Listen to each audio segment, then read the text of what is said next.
کتا نہیں بنایا، اور کتا بھی اللہ رب العزت کا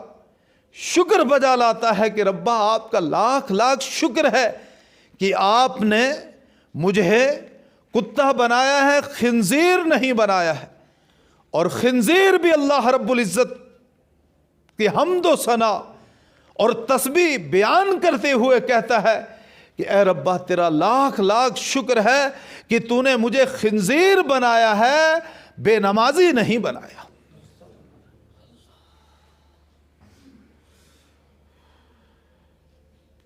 تو نماز کو ترک کرنا کتنا گناہ ہے، نماز کو قضا کرنا کتنا گناہ ہے۔ دونوں باتیں آپ کے سامنے آ گئیں، لیکن حاجی میدان عرفات میں ہے، عرفہ کا دن ہے، سورج غروب ہو چکا ہے، نماز مغرب کا وقت ہو رہا ہے۔ اب اگر کوئی چاہے گا کہ میں نماز قضا نہیں کروں گا، مغرب کی نماز میں یہاں پڑھ لوں گا،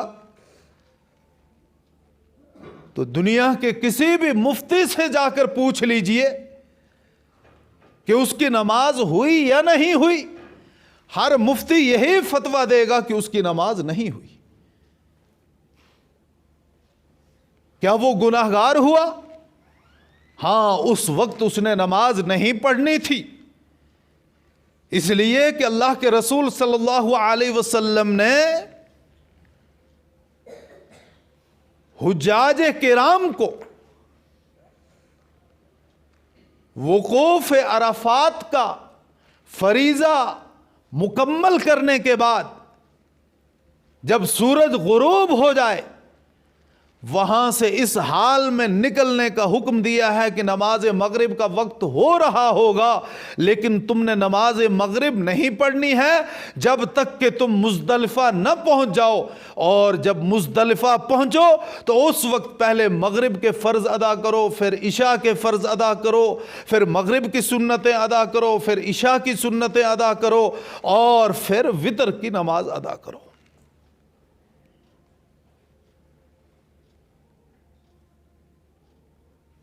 معلوم ہوا کہ جس وقت جس چیز کا تقاضا ہو، جس چیز کا جس وقت حکم ہو، اس حکم کی پیروی کرنا، شریعت کی اتباع کرنا، اللہ کے رسول صلی اللہ علیہ وسلم کی بات کو مان لینا اور اس کو عملی جامہ پہنانا، یہی اصل میں دین ہے۔ وقت کے تقاضے کو نہ سمجھنا اور اپنی منشا اور مرضی سے اپنے ذوق و شوق کو پورا کر لینا، یہ دین نہیں ہے۔ اپنے خاص معمولات کو پورا کر لینا، یہ دین نہیں ہے۔ اپنی خواہشات کی تکمیل کر لینا، یہ دین نہیں ہے۔ بلکہ اتباع شریعت کا نام دین ہے۔ قرآن و سنت کی اتباع کا نام دین ہے۔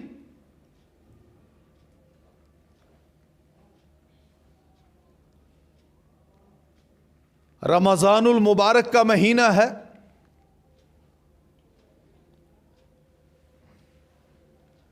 اور نماز تراویح میں قرآن کریم کا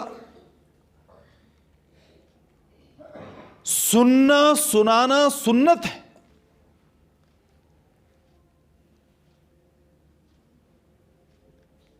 لیکن کوئی بندہ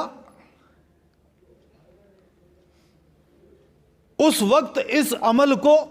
نہ کرے تو گویا کہ وہ وقت کے تقاضے پر لبیک نہیں کہہ رہا ہے۔ اسی طرح رمضان المبارک کے آخری عشرے میں اعتکاف کا کرنا سنت علی الکفایہ ہے کہ بستی میں سے اگر کسی ایک نے بھی مسجد میں اعتکاف کر لیا تو یہ سنت سب کی طرف سے ادا ہو گئی. لیکن کتنی ہی ایسی مساجد ہمارے گاؤں دیہاتوں میں ہوتی ہیں جہاں کوئی اعتکاف کرنے کے لیے تیار نہیں ہوتا. بہت مشکل سے بعض لوگ اس کے کھانے کا نظم کرتے ہیں، بعض کہتے ہیں کہ تجھے کچھ ہدیہ بھی دیں گے، پھر وہ کہیں جا کر آمادہ ہوتا ہے. حالانکہ اجرت لے کر اگر کوئی اعتکاف کرے تو اس سے اعتکاف ادا نہیں ہوتا، بستی والوں کے ذمے سے سنت ادا نہیں ہوگی. اب یہ دین کا ایک اہم شعبہ ہے. نبی علیہ الصلاۃ والسلام کی سنت ہے. وقت کا تقاضا ہے، لیکن اسی وقت بہت سارے لوگ دیگر اعمال میں مشغول ہو جاتے ہیں، اس عمل کو نہیں کرتے، کوئی اس عمل کے لیے آمادہ نہیں ہوتا. حالانکہ اس وقت کا تقاضا وہ ہے، اور اس تقاضے پر لبیک کہتے ہوئے اس عمل کو بجا لانا یہ دین ہے.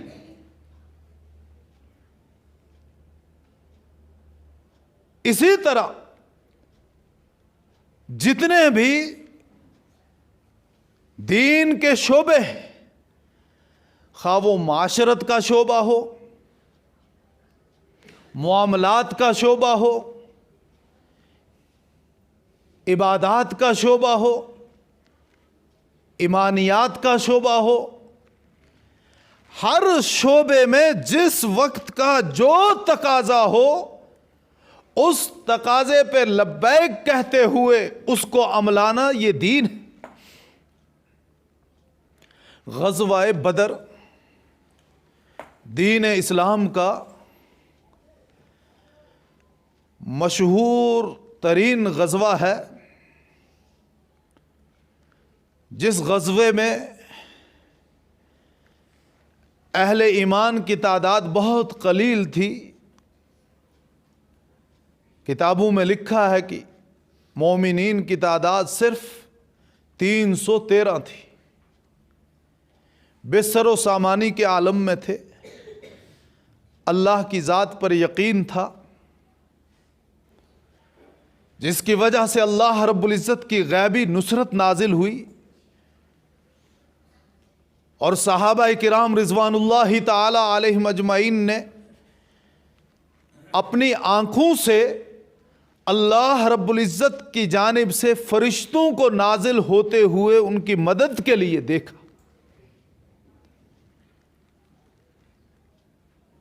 یہی وہ غزوہ ہے کہ اس غزوے کے لیے جب نبی علیہ الصلاۃ والسلام صحابہ کرام کو روانہ فرما رہے تھے تو حضرت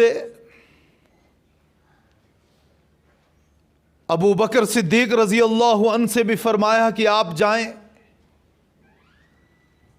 عمر فاروق رضی اللہ عنہ سے بھی فرمایا کہ آپ غزوے میں جائیں، حضرت علی رضی اللہ عنہ سے بھی فرمایا کہ آپ غزوے میں جائیں، حضرت سعد رضی اللہ عنہ کو بھی حکم دیا،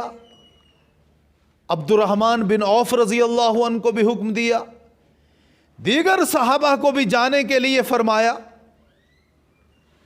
لیکن جب حضرت عثمان غنی رضی اللہ عنہ کی باری آئی تو نبی علیہ الصلاۃ والسلام نے فرمایا کہ تم رک جاؤ، تم نہیں جا سکتے.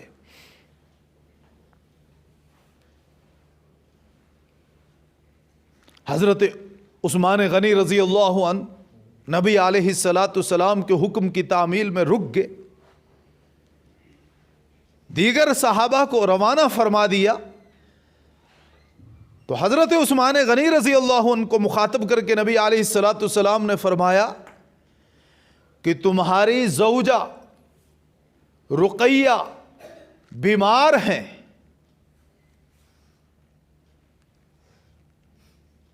اور ان کی تیمارداری، بیمار پرسی، ان کا علاج معالجہ یہ تمہاری ذمہ داری ہے، لہذا تم ان کی تیمارداری کرو، غزوے میں شریک نہ ہو۔ حضرت عثمان غنی رضی اللہ عنہ رک گئے، ادھر اللہ رب العزت نے ایمان والوں کو فتح اور کامیابی سے ہمکنار فرمایا، مال غنیمت لے کر واپس لوٹے،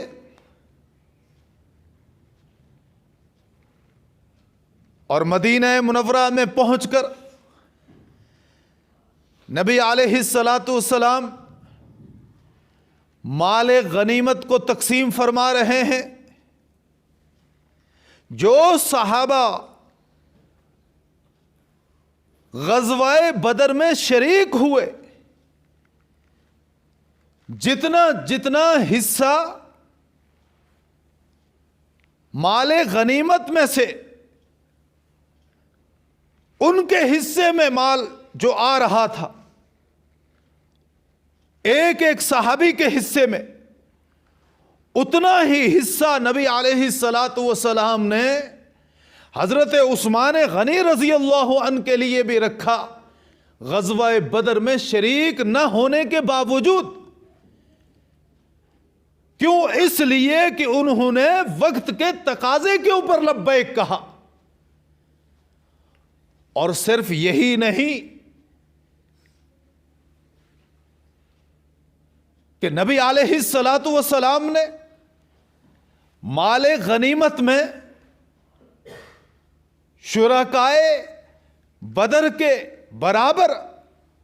بدریین صحابہ کے برابر حضرت عثمان غنی رضی اللہ عنہ کو مال غنیمت میں سے حصہ دیا، بلکہ اللہ رب العزت کی جانب سے حضرت جبریل علیہ السلام وحی کا یہ پیغام لے کر آئے کہ جتنا اجر و ثواب غزوہ بدر میں شریک ہونے والے صحابہ کو ملا ہے، اتنا ہی ثواب حضرت عثمان غنی رضی اللہ عنہ کو شریک نہ ہونے کے باوجود بھی اللہ رب العزت نے عطا فرمایا ہے، اس لیے کہ انہوں نے وقت کے تقاضے کے اوپر لبیک کہا ہے۔ حضرت عثمان غنی رضی اللہ عنہ جب نبی علیہ السلام کی خدمت میں حاضر ہوئے، آپ صلی اللہ علیہ وسلم نے حضرت عثمان غنی رضی اللہ عنہ کو یہ بشارت سنائی، تو حضرت عثمان غنی رضی اللہ عنہ زار و قطار رونے لگے، کیونکہ اسی دوران جب صحابہ غزوہ بدر میں تشریف لے گئے، نبی علیہ السلام بھی وہاں تشریف لے گئے، حضرت عثمان غنی رضی اللہ عنہ اپنی اہلیہ کی تیمارداری میں مصروف رہے، لیکن حضرت رقیہ رضی اللہ عنہا کا، عثمان غنی رضی اللہ عنہ کی زوجہ مطہرہ کا اس دوران انتقال ہو گیا۔ نبی علیہ السلام نے حضرت عثمان غنی رضی اللہ عنہ کو اطمینان دلایا، ان کی دلجوئی فرمائی کہ آپ کیوں رو رہے ہیں، جہاں رقیہ گئی ہیں وہاں مجھے بھی جانا ہے، آپ کو بھی جانا ہے، موت کا سامنا ہم سب کو کرنا ہے۔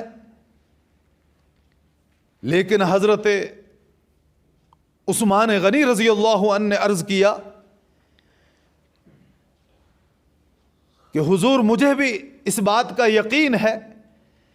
کہ ہمیں اس دنیا کو چھوڑ کر جانا ہے، میں اس بات پہ نہیں رو رہا ہوں، بلکہ اس بات پہ رو رہا ہوں کہ جب میں بازار سے گزرتا تھا تو لوگ مجھے کہا کرتے تھے کہ یہ رقیہ کا شوہر نامدار اور پیغمبر کا داماد جا رہا ہے۔ میں اس نسبت سے محروم ہو گیا، نسبت کی محرومی کی وجہ سے مجھے رونا آ رہا ہے۔ تو نبی علیہ السلام نے فرمایا کہ اے عثمان، آپ نے وہ کام کیا ہے کہ اگر میری 40 بیٹیاں بھی ہوتی تو میں یکے بعد دیگرے ہر ایک کا نکاح آپ سے کرا دیتا، اور ایک روایت میں ہے کہ اگر میری 100 بیٹیاں بھی ہوتی تو یکے بعد دیگرے میں وہ آپ کے نکاح میں دے دیتا، کیونکہ آپ نے وقت کے تقاضے کے اوپر لبیک کہا ہے۔ اور پھر حضرت عثمان غنی رضی اللہ عنہ کے نکاح میں نبی علیہ السلام نے اپنی دوسری بیٹی حضرت ام کلثوم رضی اللہ عنہا کو بھی دے دیا۔ اور حضرت عثمان غنی رضی اللہ عنہ وہ جلیل القدر صحابی ہیں کہ جن کو یہ شرف حاصل ہے کہ پیغمبر کی 2 بیٹیاں ان کے نکاح میں رہیں، وہ پیغمبر کے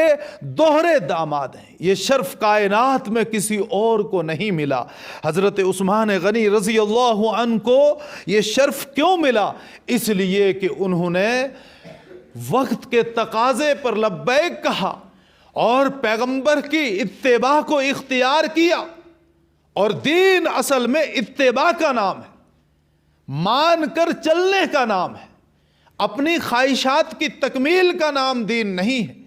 اپنے ذوق و شوق کو پورا کرنے کا نام دین نہیں۔ ابن ماجہ کے اندر روایت موجود ہے،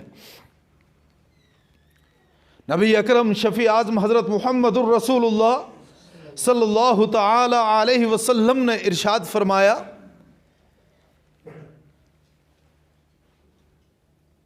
جب ایک شخص آپ صلی اللہ علیہ وسلم کی خدمت میں حاضر ہوا اور عرض کیا کہ یا رسول اللہ صلی اللہ علیہ وسلم، میں جہاد میں جانا چاہتا ہوں، تو آپ نے فرمایا کہ تم جہاد میں جاؤ گے، شہید ہو جاؤ گے، اللہ رب العزت کا قرب تمہیں حاصل ہوگا، اللہ کے محبوب اور مقرب بندے بنو گے، اور اگر واپس زندہ لوٹ آئے تو اس طرح لوٹو گے گویا کہ آج ہی اپنی ماں کے پیٹ سے پیدا ہوئے ہو۔ پھر انہوں نے عرض کیا کہ یا رسول اللہ صلی اللہ علیہ وسلم، میرے والدین حیات ہیں تو میرے لیے کیا مناسب رہے گا؟ تو رسول اللہ صلی اللہ علیہ وسلم نے ارشاد فرمایا کہ تم اپنے والدین کی خدمت کرو، تمہارے لیے والدین کی خدمت جہاد سے افضل ہے۔ اور ایک روایت میں یہ الفاظ بھی موجود ہیں کہ آپ صلی اللہ علیہ وسلم نے فرمایا کہ عقیدت و محبت کے ساتھ والدین کی 1 دن کی خدمت 1 سال کے جہاد سے بڑھ کر ہے۔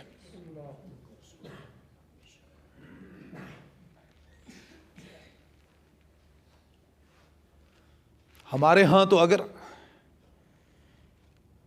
کسی کے والدین بیمار ہوں اور اس بندے کو تکبیر اولا کے اہتمام کا شوق پیدا ہو گیا ہے جماعت کے ساتھ نماز ادا کرتا ہے صف اول میں آ کر، تو صف اول کی فضیلت الگ ہے، تکبیر اولیٰ کی فضیلت الگ ہے۔ اور حدیث میں ہے نبی علیہ الصلوۃ والسلام نے فرمایا کہ جس شخص نے 40 روز تک تکبیر اولیٰ کے ساتھ نماز ادا کی تو اس کے لیے 2 خوشخبریاں ہیں، 2 بشارتیں ہیں۔ پہلی بشارت تو یہ ہے کہ وہ نفاق سے بری ہے، اور دوسری خوشخبری اس کے لیے یہ ہے کہ وہ جہنم سے بری ہے۔ اب کتنی بڑی فضیلت! لیکن گھر میں والدین بوڑھے ہیں، دونوں میں سے کوئی بیمار ہے، اور ان کی چاہت یہ ہے کہ ہمارا بیٹا ہمارے پاس موجود رہے، کیونکہ کسی وقت بھی کوئی بھی ضرورت انہیں پیش آ سکتی۔ اب یہ بندہ اگر والدین کو چھوڑ کر اور تکبیر اولیٰ کا اہتمام کرنے کے لیے مسجد میں پہنچتا ہے، باجماعت امام کے پیچھے پہلی صف میں تکبیر اولیٰ کے اہتمام کے ساتھ نماز ادا کرتا ہے، کہتے ہیں فریضہ تو اس کا ادا ہو جائے گا، لیکن جو ثواب اس کو ملنا چاہیے تھا یہ اس ثواب سے محروم رہے گا، کیونکہ اس نے وقت کے تقاضے کو نہیں سمجھا۔ وقت کا تقاضا یہ تھا کہ یہ گھر میں اکیلا نماز پڑھ لیتا، لیکن اپنے والدین کی خدمت گزاری کرتا۔ اور روایت میں وہ بھی ہے کہ جب نبی علیہ الصلوۃ والسلام ابواہ کے مقام پر اپنی والدہ کی قبر پر تشریف لے گئے، آپ کے ساتھ صحابہ بھی تھے، تو اس وقت آپ صلی اللہ علیہ وسلم کی آنکھوں سے زار و قطار آنسو جاری ہو گئے، اور آپ صلی اللہ علیہ وسلم کو دیکھ کر صحابہ نے فرمایا کہ حضور آپ بھی روتے ہیں، تو حضور نے فرمایا کاش آج میری والدہ زندہ ہوتی اور میں فرض نماز کی نیت باندھ کے کھڑا ہو جاتا اور میری والدہ مجھے پکارتی یا محمد، تو میں اپنی نماز توڑ کر اپنی والدہ کی اس ندا اور پکار پہ کہتا کہ اے میری امی لبیک، میں حاضر ہوں، آپ فرمائیں آپ کا کیا حکم ہے۔ اور مسلم شریف میں ایک واقعہ ہے،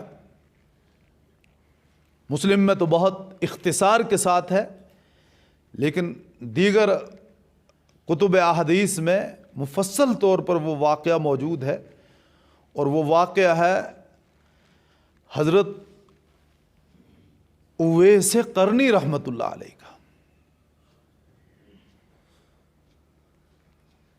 یہ مشہور و معروف تابعی ہیں، اور تابعی اسے کہتے ہیں کہ جس نے حالت ایمان میں کسی صحابی کا دیدار کیا ہو اور پھر ایمان ہی پر اس کا خاتمہ بھی ہوا ہو، اور صحابی اسے کہتے ہیں کہ جس نے نبی علیہ الصلوۃ والسلام کی زیارت کی حالت ایمان میں اور پھر حالت ایمان پر ہی اس کا خاتمہ بھی ہوا، اسے صحابی کہتے ہیں۔ اور اویس قرنی رحمۃ اللہ علیہ کو خیر التابعین کہا گیا ہے، کہ تابعین میں سے سب سے بہتر تابعی۔ یہ اویس قرنی وہ جلیل القدر تابعی ہیں کہ جن کے بارے میں نبی علیہ الصلوۃ والسلام نے حضرت عمر فاروق رضی اللہ عنہ جیسے جلیل القدر صحابی سے فرمایا تھا کہ تم اویس قرنی سے اپنے لیے دعا کروانا۔ اب اویس قرنی رحمت اللہ علیہ کو یہ مقام کیسے ملا؟ محدثین نے لکھا ہے کہ اویس قرنی نبی علیہ الصلوۃ والسلام کے